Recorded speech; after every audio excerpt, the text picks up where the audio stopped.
বিক্ৰমখা সকলোলৈকে নমস্কাৰ জনাইছোঁ। আজি পুনৰবাৰ মই টাই আহোম ভাষাৰ কেইটামান স্বৰচিহ্নৰ বিষয়ে আপোনালোকক অৱগত কৰিম আৰু চিহ্নকেইটা ক'ত কেনেদৰে ব্যৱহাৰ হয় মই লিখিত ৰূপত ভিডিঅ'টোৰ তলতে দি যাম। টাই আহোম ভাষাত ব্যৱহৃত আন এক চিহ্ন হৈছে টাং চিহ্ন। টাং চিহ্নটো হস্ৰ চিহ্ন অৰ্থাৎ চুটি সুৰ। আৰু যিহেতু চুটি সুৰ আমি যিকোনো বৰ্ণৰ ওপৰত যেতিয়া চুটি সুৰৰ চিহ্ন স্বৰ চিহ্ন ব্যৱহাৰ কৰোঁ তেতিয়া তাৰ পাছত আমি এটা বৰ্ণ যোগ কৰিবলগীয়া হয়। আৰু এই টাং চিহ্নটো বৰ্ণৰ সোঁৱে ওপৰত ব্যৱহাৰ হয়। আৰু আগৰ ভিডিঅ'ত মই কৈ আহিছোঁ আমি কা বৰ্ণটো উদাহৰণ হিচাপে লৈছোঁ।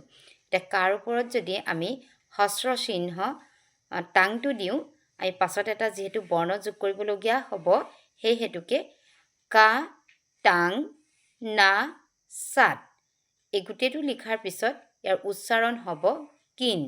কিন মানে হৈছে